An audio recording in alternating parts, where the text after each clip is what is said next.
বিসমিল্লাহির রহমানির রহিম। আসসালামু আলাইকুম প্রিয় দর্শক, এই দেখেন কি বানিয়ে ফেললাম। নরম তুলতুলে স্পঞ্জি মজাদার কাঁঠালের বড়া পিঠা। আর এই বড়া পিঠা আমি প্রথম তৈরি করলাম। এত দুর্দান্ত মজা যে আপনাদেরকে শেয়ার না করে পারলাম না। আমাদের ছোট বড় অনেকেই কাঁঠাল পছন্দ করে না। এইভাবে বড়া পিঠা তৈরি করলে ছোট বড় সকলেই পছন্দ করবে। আর এই পিঠা কিভাবে তৈরি করছি সেটাই আপনাদেরকে শেয়ার করব। প্রথম থেকে শেষ পর্যন্ত দেখতে থাকবেন। প্রথমে আমি কাঁঠাল ভেঙে প্লেটে নিয়ে নিয়েছি। এখন আমি কাঁঠাল থেকে বিচিগুলো বের করে নেব। কাঁঠাল আমার বিচি বের করা হয়ে গেছে। কাঁঠালের ভিতরে এক পাতলা পাতলা পর্দা থাকে, এটাও আমি বের করে নেব।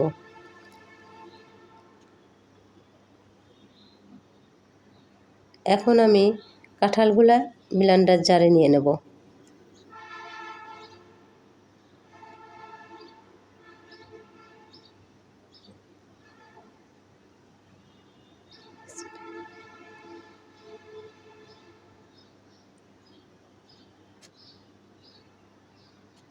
এখন আমি ব্লেন্ডারে জারে দিয়ে পেস্ট করে তৈরি নিয়েছি। এই যে কাঁঠালের পেস্ট তৈরি হয়ে গেছে। আমি এখন পাত্রে ঢেলে নেব।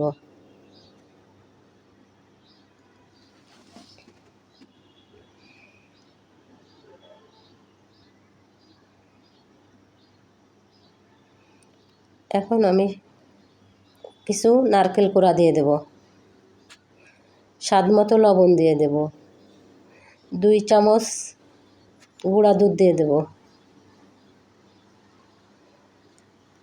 চা চামচের 4 ভাগের 1 ভাগ বেকিং সোডা দিয়ে দিলাম,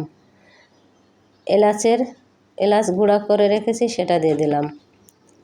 এখন আমি পরিমাণ মতো চিনি দিয়ে দেব। দিয়ে আমি ভালো করে গুলে নেব। আপনারা যদি বেকিং সোডা না থাকে বেকিং পাউডারও দিতে পারেন, সেক্ষেত্রে একটু বাড়িয়ে দেবেন। আমি ভালো করে চিনিটা যেন মিশে যায় এভাবে ভালো করে গুলে নেব।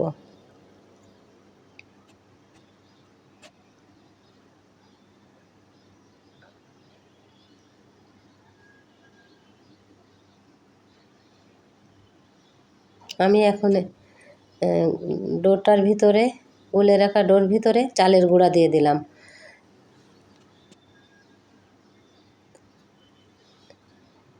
ময়দাটা দিলে অনেক সফট হবে, এজন্য একটু চালের গুঁড়া দেবেন। ময়দা দিলে সামান্য দিতে পারবেন, কিন্তু চালের গুঁড়াটা দিয়েই পিঠাটা টেস্ট হবে। এখন আমি ভালো করে মেখে নেব।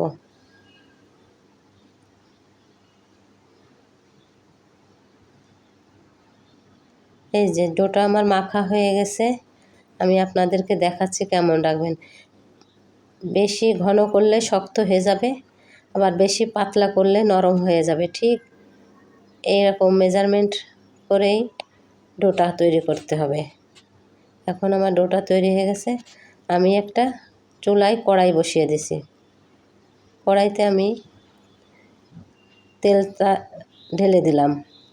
যেহেতু পিঠাটা আমি ডুবো তেলে ভাজবো, তাই তেলটা একটু বেশি করেই দিয়ে দিলাম। এখন এই যে পিঠার ডোটা আমার ফুলে ডাবল হয়ে গেছে। এখন আমি এই ডোটা, তেল গরম হয়ে এসেছে, পিঠার ডোটা আমি ছোট ছোট করে পিঠাটা দিয়ে দেব। এই যে পিঠাটা আমি দিয়ে দিলাম।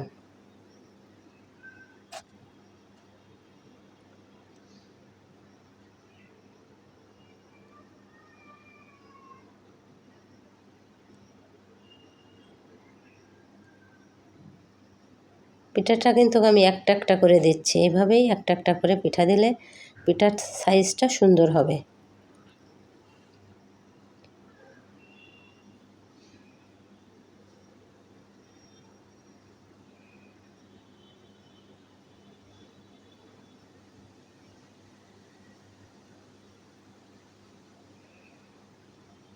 পিঠাটা ফুলে ডাবল হয়ে গেছে। এত সুন্দর কালার হয়েছে যেমন দেখতে। এখন পিঠাটাকে আমি ভালো করে ভেজে নেব। হালকা মিডিয়াম আছে পিঠাটা ভাজতে হবে, জোরে আছে পিঠা পুড়ে যাবে। এই যে পিঠাটা আমার হয়ে গেল, এখন আমি একটা প্লেটে উঠিয়ে নেব।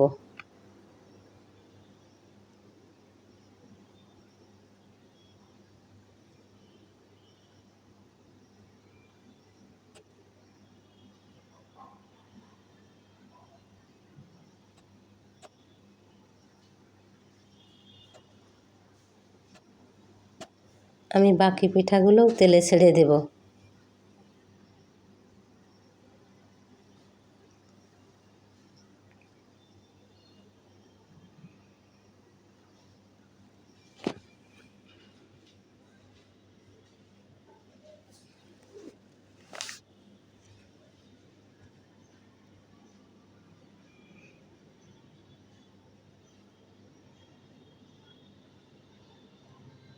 প্রথমে জালটা জোরে দিতে হবে, মাঝখানে জালটা মিডিয়াম আঁচে দিয়ে আবার পিঠাটা যখন তুলব তখন একটু জোরে আঁচ দিয়েই পিঠাটা তুলে নেব, নাহলে পিঠার ভিতরে তেল ঢুকে যাবে।